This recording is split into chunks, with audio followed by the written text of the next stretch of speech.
Yo, yo, yo, what's good? What's good with it, everybody? We back, we back, we back. Y'all already know. I just want to say this to y'all right quick. Oh, by the way, I don't own the rights to the music or the commentary, just for entertainment purposes only. So, now that we back, let me say this little saying that I got for y'all that I wrote down that I want to share with y'all right quick. Just a funny little fact, real quick. They say if you don't have the facts, then you argue with the law. But if you don't have the law or the facts, then you argue with what? Credibility. I just thought I needed to say that, y'all. It sounded nice to me.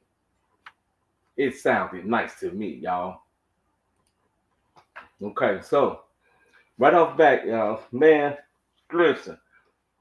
Well, I'm starting to think that everybody that gets on the stand is like contradicting themselves, and they recanting all their statements, what they told the prosecution at first and everything. You know what I mean? It's like everything that they do and say, it's like where do you find the truth? Where do you find the truth within these people? These women are traumatized. These people was in love with Diddy Puff. You hear me? They is was in love with Free Puff. I'm gonna be honest with you. Okay? All right, y'all see my face in the motherfucking camera, so you know I ain't lying. All right, but right off back, I'm gonna start reading this to y'all because I got quite a bit of stuff to read from y'all over here. Um, what went on today? Let me start by telling y'all about the guy Nash, right? So we're gonna jump right into it. So today, oh, and by the way, when I start reading this, understand I'm only doing this, I'm only reading this and like summary wise, as in what I wrote down for our testimony, and then with the, you know what I'm saying, with the cross examination and everything. I'm not writing everything, I don't have everything word for word, verbatim. If you do want to check out the live transcripts or whatever, shouts out to brother Agnes over there. He be over there doing later on at night, you did, and a couple of other people, attorney attorney Simone, that girl, she, ooh, and she fine, and she be popping though. She be having her stuff right on point. But anyway, let me start off with this, right? Okay, so from 2008 to 2013, Cassie had mentioned nothing nothing to the guy Nash about those freak offs she said that she had said, right? I'm gonna start right there now. So the defense says Nash, during his testimonies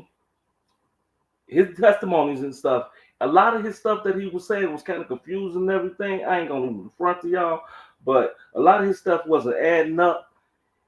He told prosecutors before the trial. This is what it was before the trial started.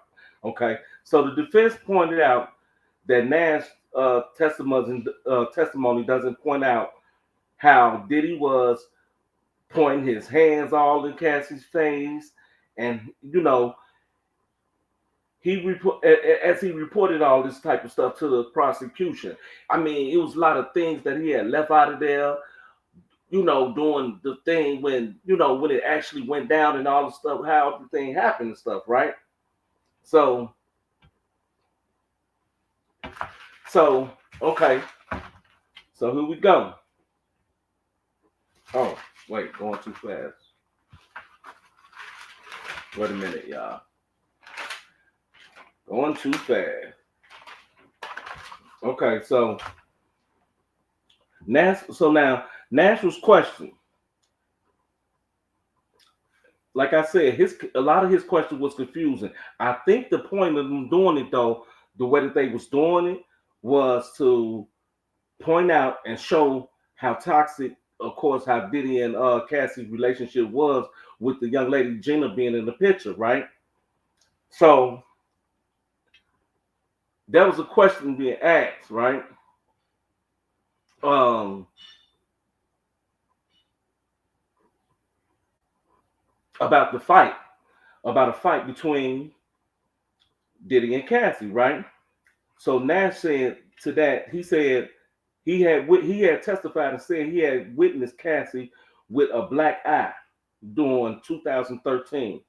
Okay, the incident after she had gotten that, y'all remember that little gash she had got on her face where she needed a little cosmetic surgery done. That okay, so that was that.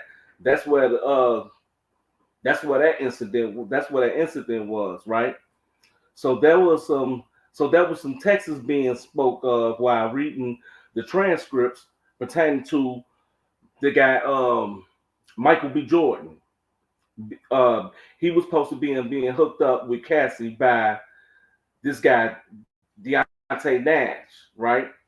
So of course, that's how that fight broke out in Miami when Diddy was throwing those green apples and stuff, right? So on May 10th, 2025, Nash told the government that those videos came from Cassie's phone, right? And this was on, and so this was during her during her 29th birthday. She during Cassie's 29th birthday, she had packed some toys and stuff.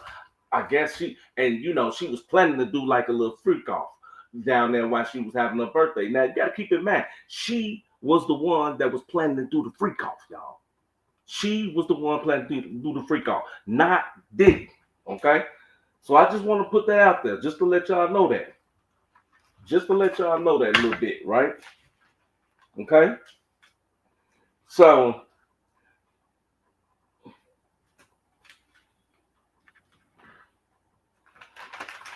hold on.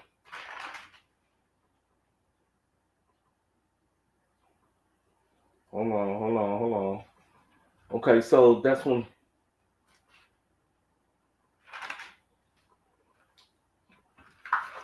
Okay, so when this young lady, so it wasn't really a whole lot that was said about this guy Nash during this time. I think, like I said, I think he was just there basically to corroborate the stories of Cassie getting into that fight, and the simple fact that because he did testify that he was there at the hotel during the time when Cassie fell. Like I said, when Cassie fell, she busted her head and she had to get the cosmetic shit. So he straight up testified that that was about his only good punching, good thing he really did. You ask me, I ain't gonna even front to y'all. Is when I was going through transcripts, I'm just writing. I'm like, okay, so what's so what a good shit. What? It's like I ain't even know what to say. You know what I mean? I didn't know what was what. You know. So Nash was questioned, right? He say, so is it true there was a wait a minute, no. Whoa, what this question say? Oh, so they were so basically they still wanted to make it look like Cassie was like she was so coerced into doing these freak offs when she really actually was a willing participant. Diddy didn't ask for her to pack those toys, which we already know that. You know what I mean? We knew that from the jump, from the way that everything was going. You know, we already knew that. We already knew that. So when Mia got up on the stand, right, she testified that she saw Diddy being violent with Cassie. She said she saw bruises on her body. She saw a fat lip. She said she saw bruised eyebrows and a gash on her forehead, of course. So, so at least three, we got at least 3 to 4 witnesses that testified and said that they saw some accidents, some fights going on that occurred in between, during the time around with Cassie and Diddy. So I know it's 4 sisters. I know you got two sisters. You got the one guy, George Kaplan. The other guy, you got David James. You got two more assistants. I'm guessing those two assistants we're looking at is Mia and what's her name? How you say it? Capricorn. I want to say them the three. I want to say them all the four assistants. If I'm not mistaken. If I'm not mistaken, y'all. Okay. Now, so Mia also said that she had witnessed another incident in Turks, Cake and Caicos. She says she doesn't remember much. I don't know why they think she's supposed to remember everything, dates and all this and all that. Don't ask me why, but she don't remember much. She she remembers Cassie. She says she does remember Cassie, and she does remember her and Cassie for they had some paddle boards, right, that they had found on the beach behind the house while Diddy was running back and forth on the beach um, behind them by that house, right? And he was like screaming and shit or whatever, and he was acting all gyrate. They saying he was all acting all gyrate. I guess he was screaming. He was running behind them, acting all crazy, and chasing them and shit, like trying to catch up with them. Like, come back, bitch, whatever. I don't know. He was doing some crazy shit.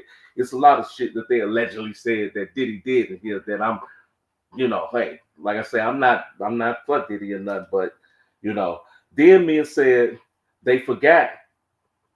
No, then Mia said they got far out on the water before they decided what it was it worth it to face Mother Nature or to go back and face Diddy, right? They act like they so scared of Diddy, but eventually they went back to the shore. This shit be crazy. Prosecution, and so the prosecution asked if they ever called the police. So Mia responded. She said no, because she thought Free Puff was above the police. She testified. Now, can y'all imagine that?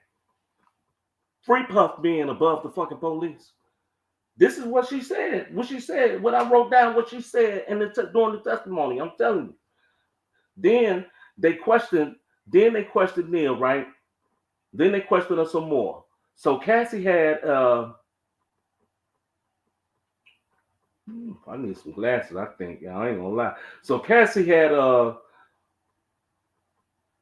audio recording, right, of one of the of one of them like a little recording, like a little voice recorder, a Free Puff ass attacking her, right? So there was sounds of someone getting hit. That's what it sounded like to me. That's what she was saying, right? And so she's saying at the premiere of now this was where it happened at. This she's saying that it happened at the premiere of a Brad Pitt Killing Me Softly. I guess that's a movie or something. And again, Free Puff was digging his nails all in her arms and everything, digging his nails like, bitch, come on, pulling her and everything. I might sweat a little, y'all. Gotta go get a towel. Damn. She said, so he had his nails all in Cassie and everything, right? All in her arm. And and he was talking low. You know how somebody got you, grabbed you by your arm?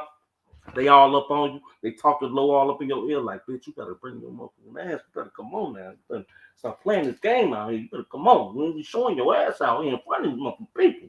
Fuck you up. You know I will, right? So those are threats. So what y'all think that Diddy was? What y'all think Diddy was saying? Come on, type it in the chat.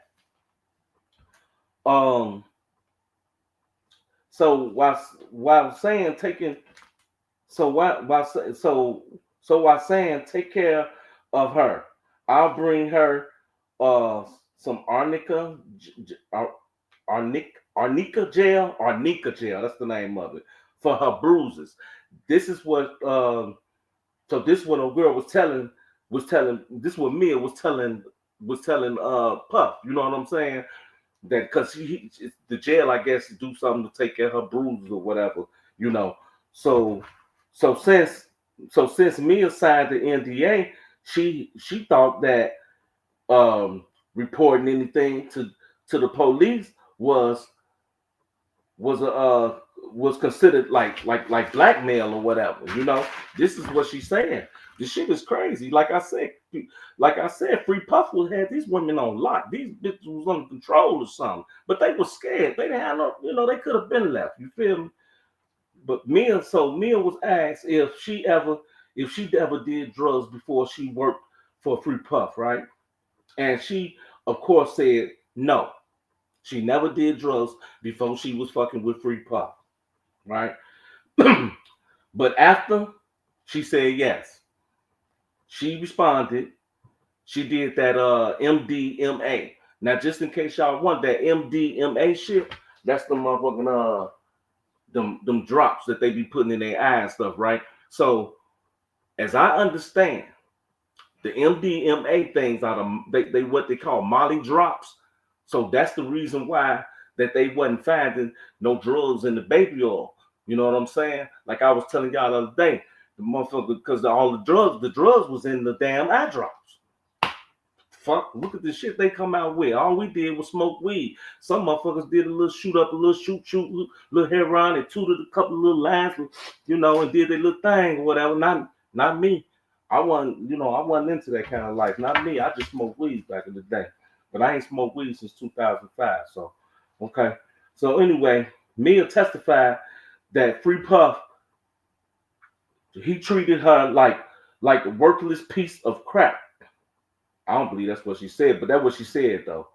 But he said he treated he treated her like a piece of crap sometimes, and other times he treated her like a BFF. But doing rants about but then at times, right, he would throw rants and then talk shit about her and be like how stupid she is and how incompetent she was, and he was threatening her about her job and stuff like that. He also threw things at her, as she said. Damn, he was a throw. That's why I said, what the fuck was he? What the fuck would he be riding around, right, with 3 guns on his lap, talking about going to pop some goddamn sugar? Are you fucking kidding me? Why would he be doing that? This nigga fight bitches. He throwing apples at hoes. And remember I told you them wood hangers and shit? Come on, y'all, throw the fire flames in the chat. Y'all come on out them bushes, stop playing with me. So look, right? So really, they sound like they be adding things on to support, like I said, support Cassie's testimony. Everybody falling in line like a pair of dominoes, right? So then, check this out. The AUSA, they asked me, what he throw at you? I got a light square for this, just in case y'all ain't heard. Let me take a sip of my goddamn water.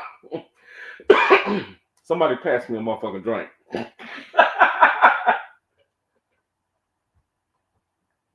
So what she said that Diddy was throwing at her, right? So Diddy was throwing fucking spaghetti at her. He was throwing spaghetti at her. And he was throwing turkey meat. He threw a damn computer at her. And a phone. Like, wow, this shit is crazy. This even getting crazier. Then he would sometimes, now I ain't gonna get into the details of all this. Let's go into this one right here. But trust and believe, those transcripts will tell you. Like I said, shouts out to my boy over there. My boy. Shouts out to my boy. Adams over there. He read them transcripts. He sure ain't gonna like this one, buddy. I ain't gonna lie. But then, so Diddy would tell her to change her tampon while yelling at her. Girl, I said do it now. Bitch, move. Change your tampon now. Nasty. That is nasty. That is just. I mean, come on now. She said so. She was barefoot and bleeding and getting chased out of his house. She said she hid. So okay, so she hid in some bushes. Then she went to a hotel. Okay, so now that's what she all said in her testimony. Some of the things, like I say, I'm summing it up now. So I'm summing the fuck up now. So hold up, bear with me now. So now it was more questions, of course. So now doing the cross examination and shit, right? Whew, Lord Jesus, y'all pray. Y'all pray for Free Puff and pray for Cassie. Okay? Pray for Cassie and these women. I'm trying to tell you.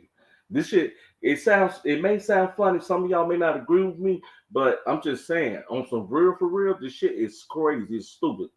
This shit is Diddy need his ass whooped. Okay, so these were so there was some more gross stuff that was said, right? Okay. Okay, so today they were saying they had a couple of other little bullshit questions that weren't about nothing really. But then they really started off talking about so Mia had received a $200,000 settlement, but she asked for 10 mil, right? So she asked for okay, so for the bonus, wait a minute, for bonuses that she so she asked for 10 mil altogether. So and that was for bonuses that she didn't get for her for some like back pay where she wasn't get paid and stuff. So her and the lawyer, they split 400,000 is what they did. Okay. So they both her and the lawyer, they both got 200,000 apiece, right? So now then they go, yada yada yada, and they went on and on. So February 7th, 2024. This is what I don't understand. He did all this shit to you, and I can't see why you going back to want to work with a motherfucker like this. And these dates, I'm telling you, some of these dates that you gonna hear, I'm telling you, and I ain't write down a whole lot of them, but if you check the transcript, some of these dates are real close to, you know what I'm saying? They're just real close to the simple fact that, you like, damn, like this just happened. This just fucking happened. Y'all really wanted to fuck with this nigga all the way up until now? Like, and then do this? Like, crazy.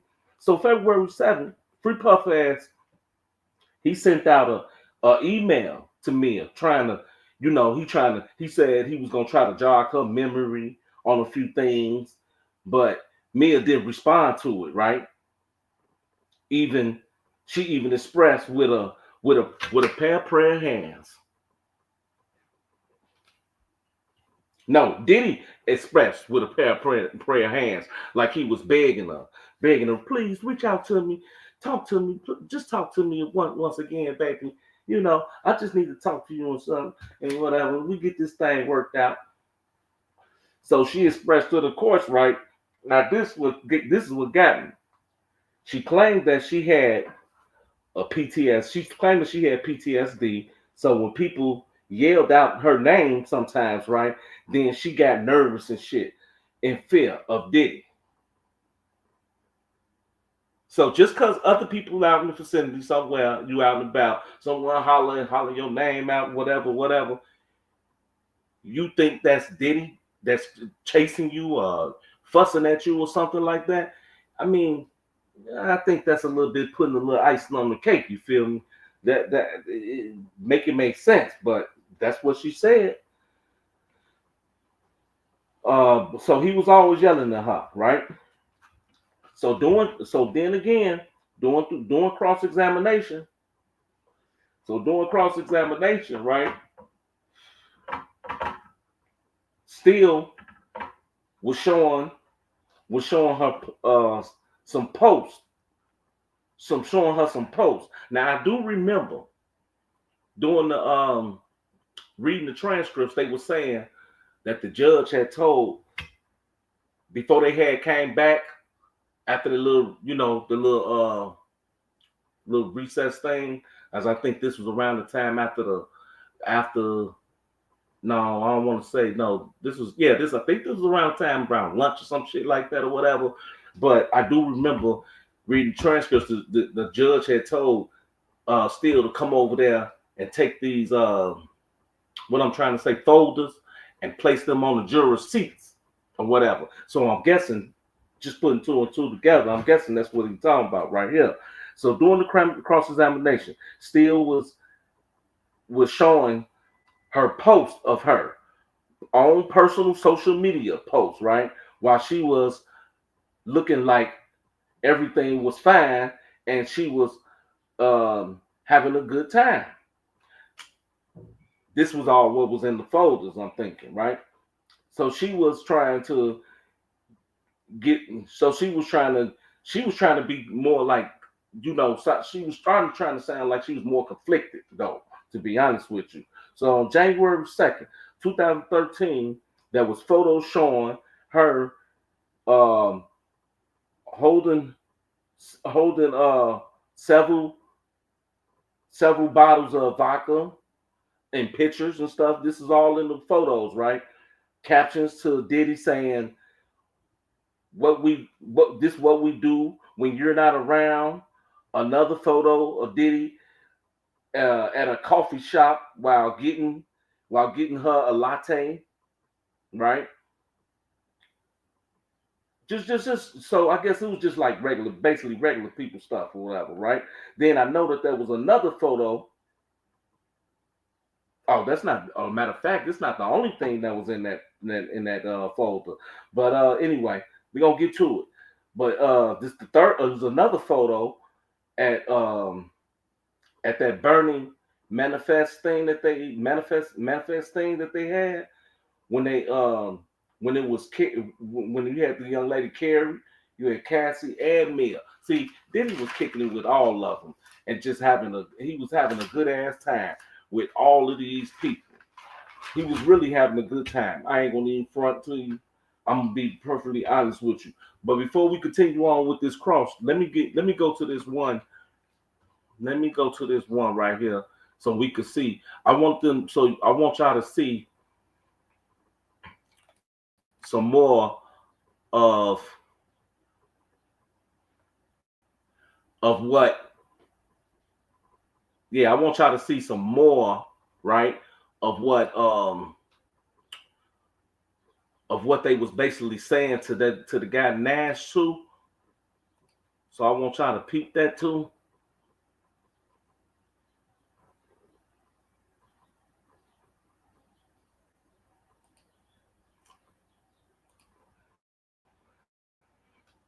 Okay.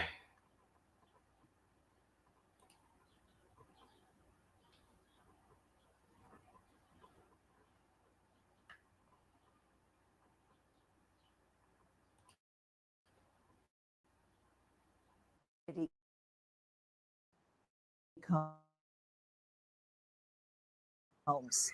Deontay Nash, a stylist of Combs and Cassie's, and someone, while he testified about numerous incidents of violence and hotel stays, something he did not know involved sex with other men. On cross-examination, he was confronted with text messages which impeached Cassie Ventura's credibility. In one text message, Ventura tells Nash she's just going out too much. So for the defense, this shows autonomy and agency. It's the antithesis of a trafficked victim or a coercively controlled sex slave, which is what the prosecution has been painting. He was also confronted with a number of inconsistent statements, with just like some of the other witnesses, that he had made in interviews with agents and the government prosecutors previously.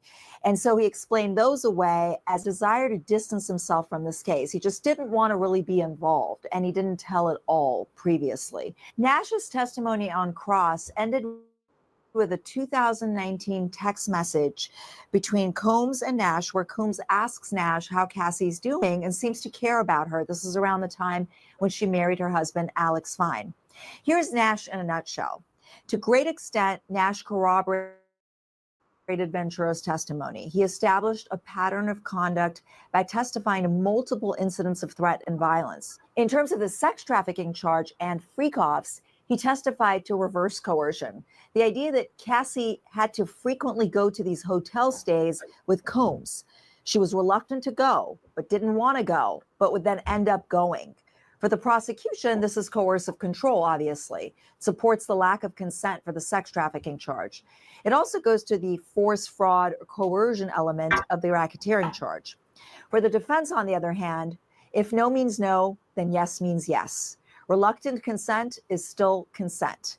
Let's just not forget Cassie's own messages with which she was confronted on the stand, in which she's not only a willing participant in freak-offs, but she wants them. She asks for them. She makes herself available to freak off on any day of the week. Nash's testimony skirted around the racketeering charge as well. For the prosecution, he testified to coercive control in a very dysfunctional environment. For the defense, where is this cohesive criminal enterprise and a conspiracy between the mob boss, being Combs, and his confederates? The prosecution is far from meeting its burden on the most serious charge here, the racketeering charge. Now, Nash's testimony about the threats and violence he witnessed, including incidents of Combs hitting and kicking Cassie Ventura, provided crucial evidence of the physical abuse Ventura faced. Fine. But this is not a domestic violence trial. It's clear that the defense is not contesting Combs's drug use, his anger, or his violence. This jury would have to make a huge leap from abundant acts of violence and domestic violence involving Cassie and others to a criminal enterprise working towards the purpose of Combs's sexual gratification. Right. That's a huge leap. Yep. In terms of coercion and control, Nash testified about a lack of autonomy. That Ventura needed Combs's approval for almost everything, from her looks to jobs to where she went and who she was with. She faced pressure to attend hotel stays, which were really freak-offs.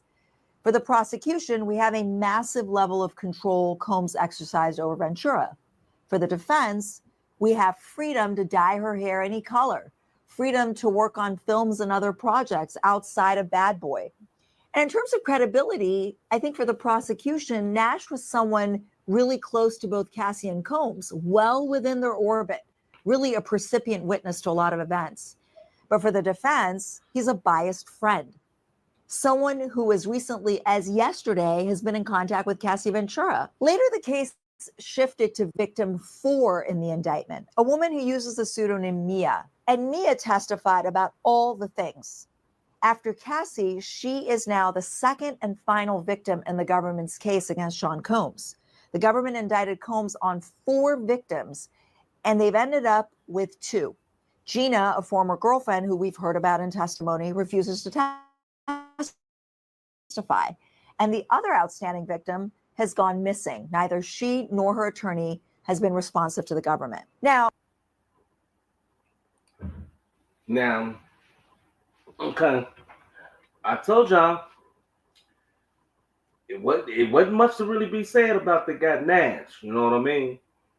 I just remember that the most important part of him testifying, he was up there because he was up there trying to be a little sarcastic too and shit with some of the things he was explaining and some things he was saying.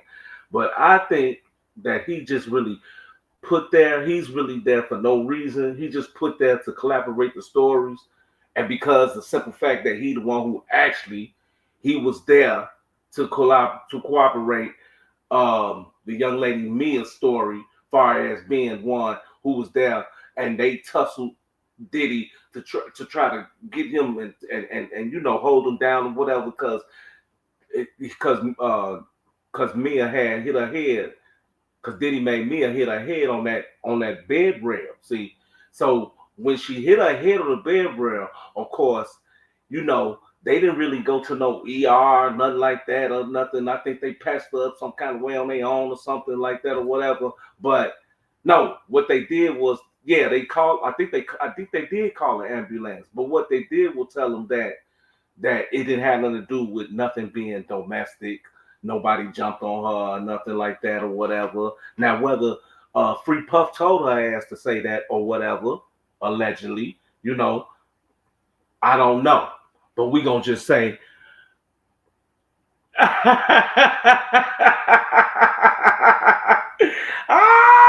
Shout out to T2. Miss Andrew Walker say I'm trying to take your job. I can never take your job, baby. Damn. Okay, thank you. You said I'm trying to take your job, huh? So this what she did. So yeah. So what was I at? So yeah, she didn't report it. They didn't really report it and say that really what it was. You know what I'm saying? All they did was they covered the shit up. That's all they fucking did. They just, you know how a female get their ass will be like, no, well, I ain't, he didn't whoop my ass, and then he didn't do anything. He ain't, my guy, he ain't had nothing to do with this or whatever. The whole time the police gonna be, they on the background, they looking, and the police be looking like, yes, ma'am, okay, ma'am, whatever. But the popo. They ain't stupid. They been around the world, y'all. They know they ain't no dummy. So let me say this other little part, y'all.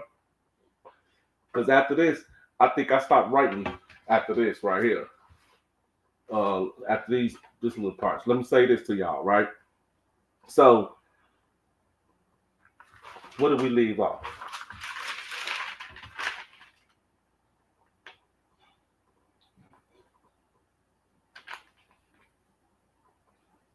Oh, okay. So after the photos, yeah, we right on it. So while trying to make, oh yeah, they were trying to make her look. They were trying to make her look bad. Of course they was. So then so Attorney Steele. Let me tell y'all about him right quick.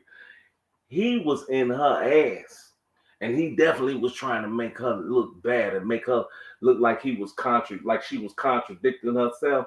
So you get. I mean, I know I'm jumping the gun, but let me tell you, I had to jump the gun and tell y'all this little part right here because Steele was up there like he was up there asking her some questions and stuff, and he like, so you mean to tell me that you never had unwillingly wanted sex with him, with Diddy, with Free Puff ass?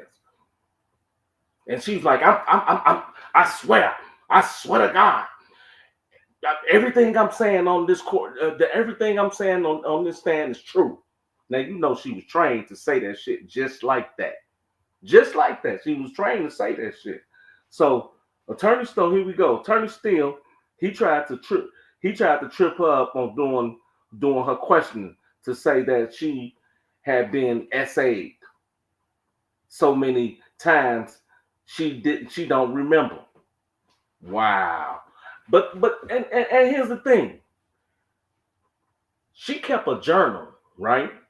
Of some stuff that she wrote in and published, some of the stuff that she was using to publish things from back in the days and stuff. Damn, I'm really jumping the guns. And when you really think about it, right? Now who the fuck makes a journal, right? And put stuff like that in there?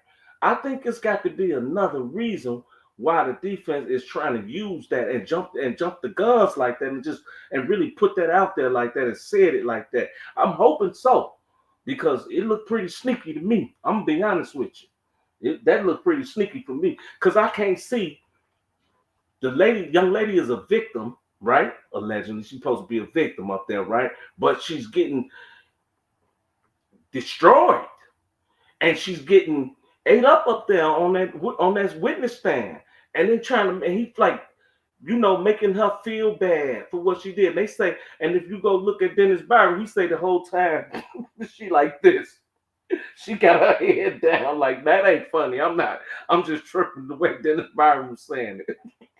And this how everybody else was talking about it too. They was shitting on her game like crazy, saying her head was down like a motherfucker because she was they had like a pseudonym, meaning block out her identity and stuff or whatever. I was just like, look, now this is crazy. So as it go on, right? So she did mention her job was Her job was to post these things on social media. Like one she did of a free puff and on his son Justin's birthday, right? And another photo of his brands of vodka. Then I noticed she posted messages from old scrapbooks, right? And nothing bad, nothing mentioned, of course, of no essay. Attorney Steele said, like I said, I was jumping the guns. But why would the fuck she post something like that, right? Let's be fucking for real. I don't know nobody that's gonna post but think about it. Like when you when you write in your journal, your own personal journal, you write down personal problems, issues, things, whether you know they just your thoughts. Only you and God know. So if they a lie, you lying to your goddamn self, right? Who else you lying for? Who you lying to? I'm just keeping it real, right? Gotta keep it 100 over here. Throw the fire flames in the chat. You already know.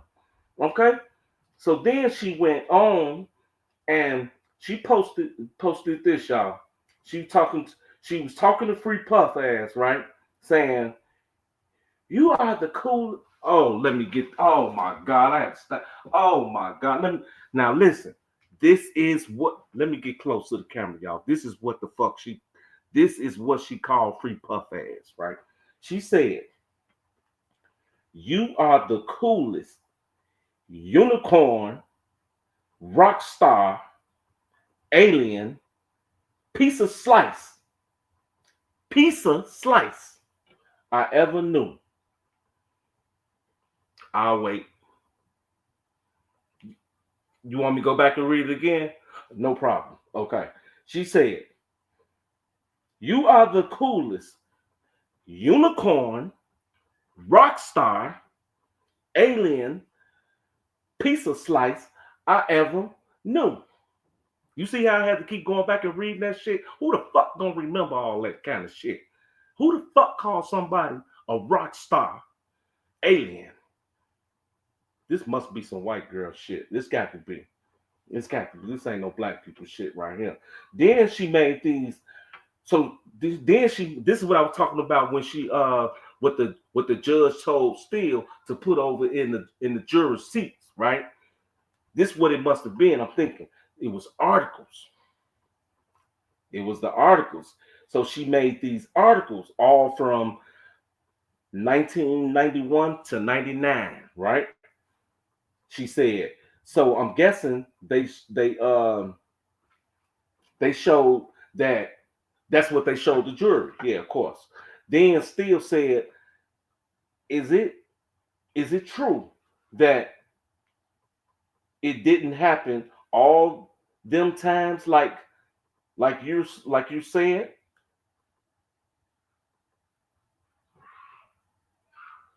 That's not what she say. That's not where.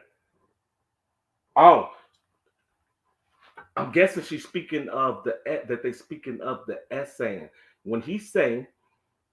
So is it true? It didn't happen like all them times, like you said. So he didn't basically. So he trying to get her to trip it up and say that that he didn't actually essay her so many times as like she say it happened. So he was trying to trip her ass up. You see, I told you, this shit crazy.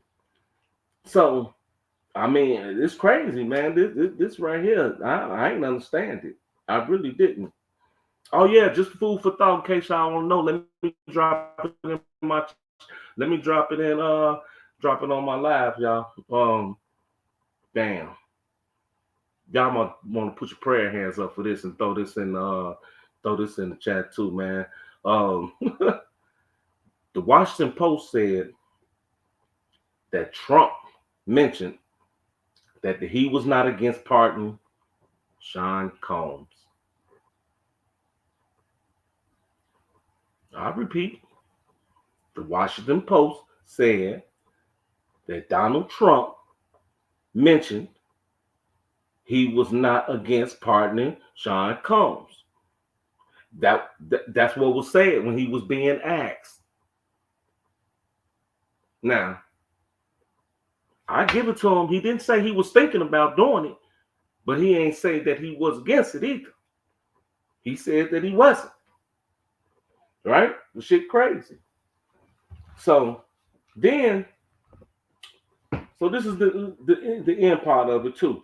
So still, did ask if she ever had non-consensual sex with Diddy. I'm telling you, still laid it on thick. I'm telling you, I'm just keeping it 100. And she said she responded, everything I said in this courtroom is true. Didn't I tell y'all that's what she said? That's what she said. She stated she stated she was going to do some harm to herself. Now, why would she want to do harm to herself? Now, why would she state and say that she want to kill herself? So this, I'm guessing, you know what? I'm guessing that this is all that she was saying all of this, and she probably wrote it in her little booklet thing that she wrote to herself. You see what I'm saying? That's what I'm guessing, though. That's what I'm guessing. Then it was asked if she didn't quit.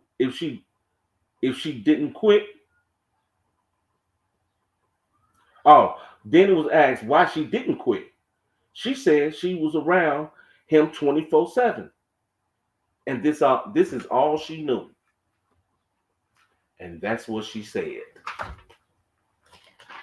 That is exactly what she said. Man, look, don't ask me. I'm not sure. I really don't know. What the fuck? And y'all make sure y'all go like, share, and subscribe to the channel. If y'all not, please do so. I'm trying to see. Do y'all want me to show y'all this other video? Because I see y'all not too interested today. Okay? Which I got love for y'all anyway. Y'all know that, right? I'm always love y'all. Okay? Okay. Y'all want me to take this one down and then come back? I can always put it back up.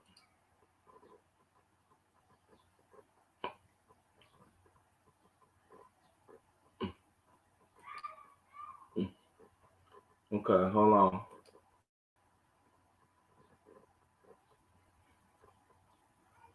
Give me a second here.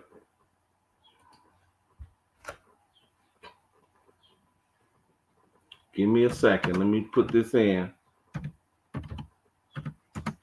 Let me show y'all this one right quick. This one was kind of crazy too.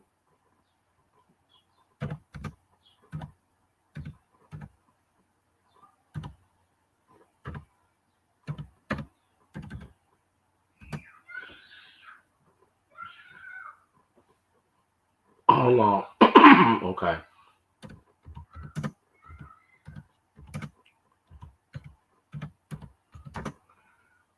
Okay, almost there. Almost there.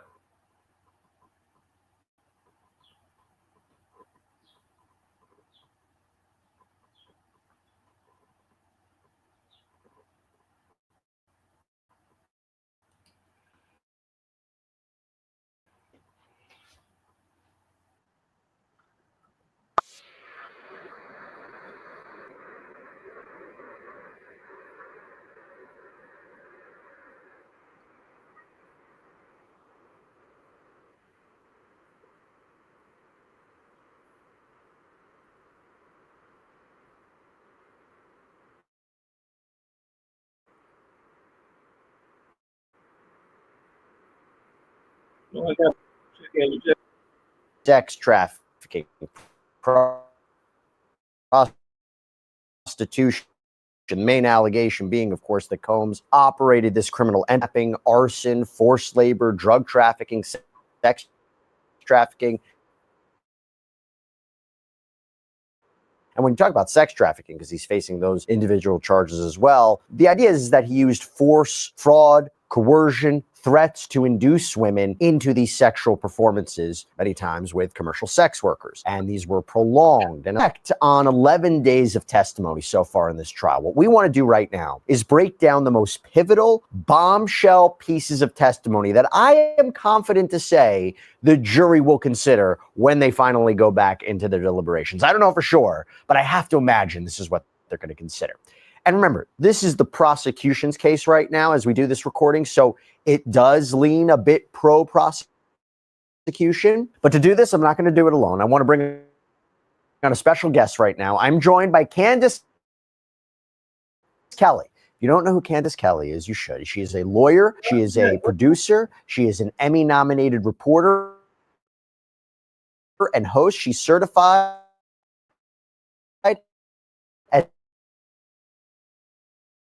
as a domestic violence response team specialist, very important in a case like this, and also by university. So Candace, thank you so much for coming here on Sidebar. It's such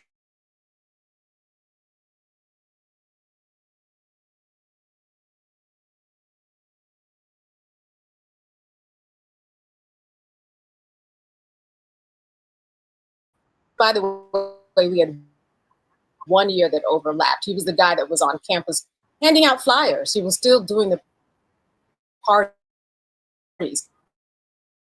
It wasn't the flyers that we know about today. They were hand-designed flyers.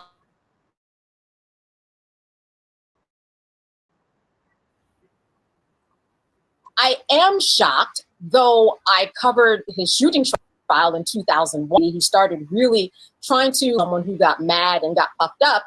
He has softened his presentation of who he is over the years. So as the years have gone on, I haven't been shocked, especially looking at some of the things that he has also been taken to court for, whether it's, assaulting a photographer or somebody at his child's game at college, to where we are. Hey everybody, this is a law and crime legal alert. Did you know that children are being diagnosed with serious conditions like type 2 diabetes and non-alcoholic fatty liver disease, and the research is potentially linking ultra-processed foods to all this? Yeah, well, Morgan & Morgan is stepping in to fight to hold these food companies accountable with deputies who deserve justice. So if your child every other weekend, that's not going to be enough, because you have money, you can buy anything that you want. One girlfriend may not be enough, so several girlfriends are a lot.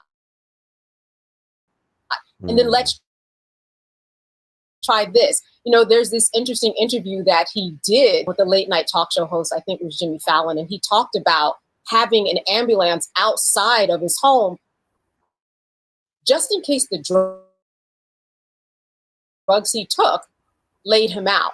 Try a lot of things because they reach kind of a threshold that you and I haven't hit, but he went to the other side. So it was interesting to hear him during that interview talk about it, because at that time I said to myself, that's someone who's done it all. That's someone who's trying to get a high far past the high that he's gotten, because he has so much money that he has to go so high.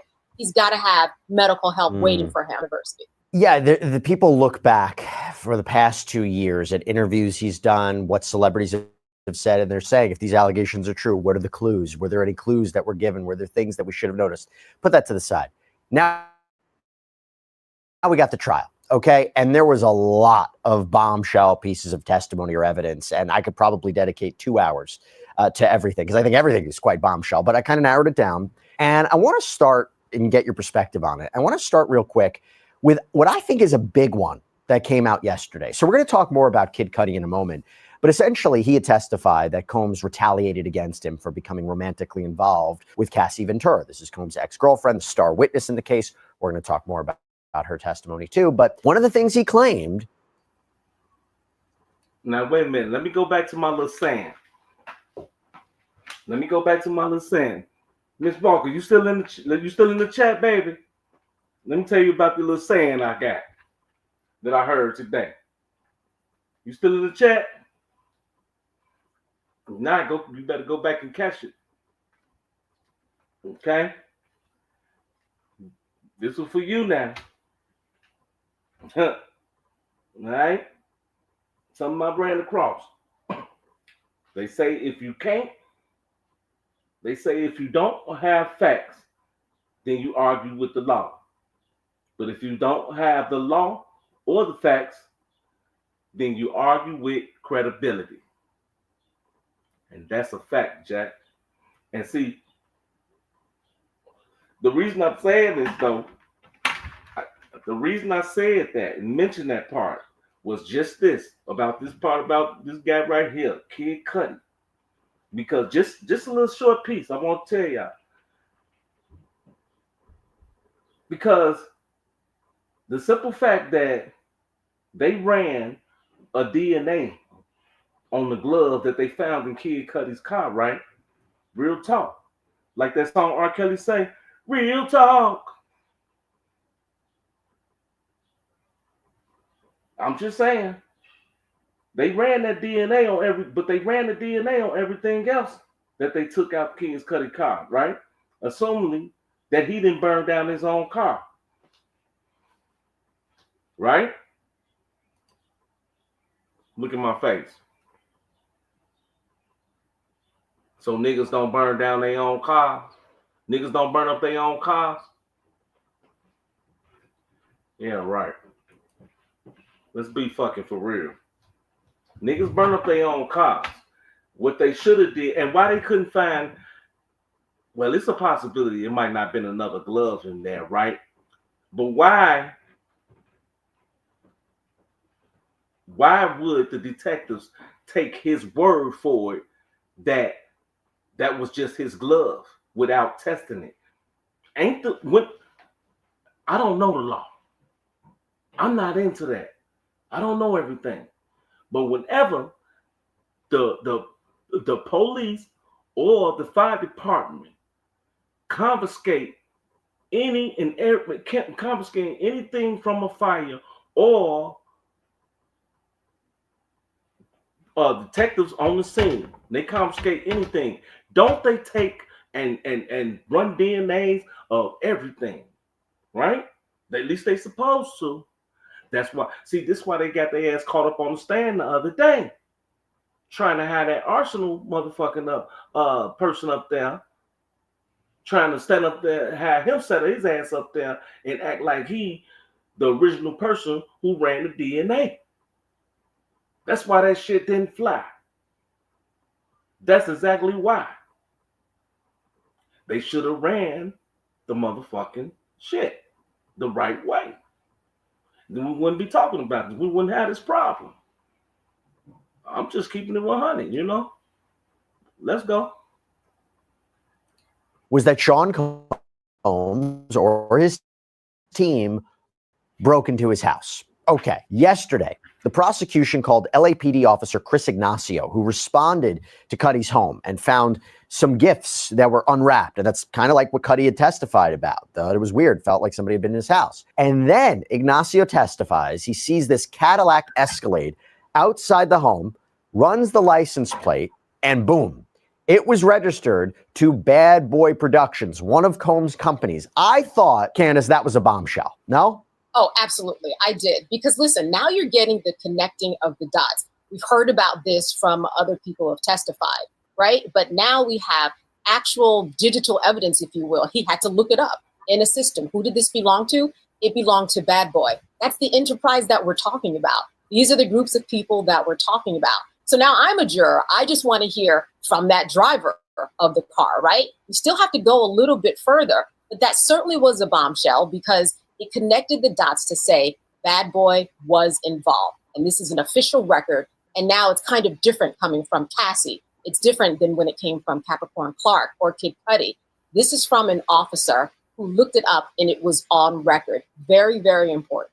One of the things we've been focusing here on Sidebars, these are such wild allegations. Can they be true? Well, I dedicated a whole episode to this guy named Jonathan Oddie, who shot up a Trump property in 2018. At the time when he was interviewed by authorities, he said he was a sex slave of Cassie and Sean Combs. No one believed him at the time, really. And then all of a sudden, his name has come up multiple times during the course of this trial. Kid Cudi mentioning his house being broken in. Really? Is that possible? Well, I mean, this is a pretty big piece of evidence. So now let me talk about this, because look, the prosecution, it's very clear what's going on. The prosecution wants to establish that Combs was a leader of a criminal organization, a criminal enterprise that was engaged in this pattern of criminal activity. That's how you get to racketeering conspiracy, this agreement to further racketeering activity to serve one common goal, one common purpose, to benefit Sean Combs. And here, prosecutors need to prove two underlying predicate crimes. And there are several that are listed in the indictment. There's sex trafficking, there's kidnapping, there's arson, there's bribery, there's obstruction. But that is why I think Kid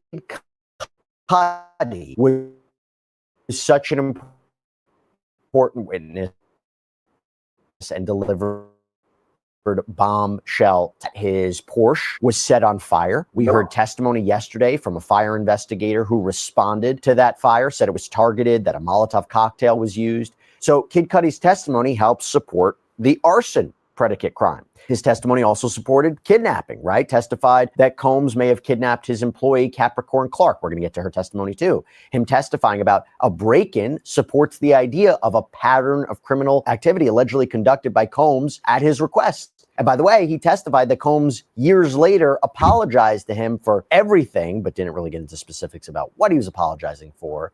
But he even described Combs as like a Marvel supervillain. Now, I think we can stop that bullshit right there and let them stop lying. Ain't no use to them. Come on, Jess, you my boy. You and Elizabeth. I love both of y'all. Shouts out to Jess and Elizabeth with her fine self. But right there, you already know, Jess, you can stop lying. Because he what, you know, his testimony, it was credible, but it wasn't one of the most credible. I got to be honest with you. Brother. Anytime you trust a rapper to get the DNA off of his own glass door at home, turn it into to a detective, we don't even know if that was the original detective even that was on the scene. You just took the damn the fingerprint and turned it in to the police department, as far as we know, nigga. Nigga. That's all we know. And then the shit got lost in evidence. So how is you credible? Just because your car got burnt up with a Molotov cocktail? We don't know. We don't know. I'm not going for that. But as you know, we'll be back tomorrow now. We'll be back tomorrow with a little bit more Diddy and a little maybe a little something else different too.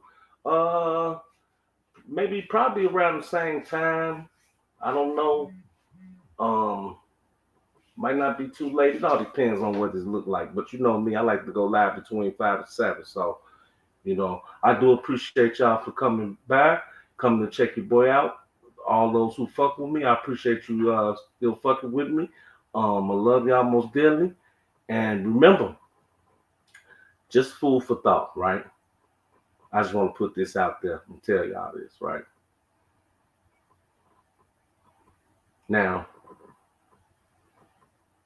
we all in this sector, and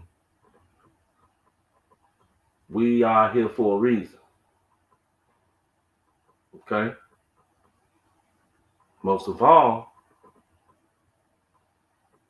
most valuable reason we're here is to support each other. At least that's what we're supposed to do. We're supposed to be all grown folks, right? And as long as you stay subscribed to somebody, you still supporting. Whether you supporting from afar or you supporting up close, you know, not all of us can get along. Everybody can't. Everybody, you know, grown. Everybody, you got people that's set in their certain ways. You know, people doing this, people doing that, whatever. You know, it is what it is. But most of all, show that love, show that support. That's all I'm saying. If you always support it, you keep fucking showing support. in that order. Don't be a little punk ass bastard and not show your support because something you think something is like this or like that. Or because another motherfucker say, well, hell, I ain't gonna fuck with that person because that person don't fuck with that person. I ain't gonna fuck. Don't do that. You doing the same motherfucking thing that these motherfuckers out here doing then, if that's what the case is. And that's the reason why you don't. Could you imagine if this sector was a high school basketball team or football team, right? Now you got one school going against another school, right? Do you think that just because every motherfucking body go to the same motherfucking school, they all like each other and fuck with each other? They don't. But when the game is on, every motherfucking body in that school, on that side, in that school, that side of that team, they cheer for that school. Whether you the opposing or you the champion. And I'm just gonna leave you with that. And I'm gonna keep it 100 with you. Because you know your boy Diddy don't lie, right? And I mean what the fuck I say. It don't bother me, baby. Your boy got what you call Kevlar skin. I was built with it. I'm like Ford. I'm built to last. I got Kevlar skin. And for those who don't know what Kevlar skin, I suggest you go Google it. I'm from Chicago, baby. From the wild, wild motherfucking hundreds. I'm built to last. Don't shit phase me. And that's 100. But until then, I'm out. Just thought I'd let you know.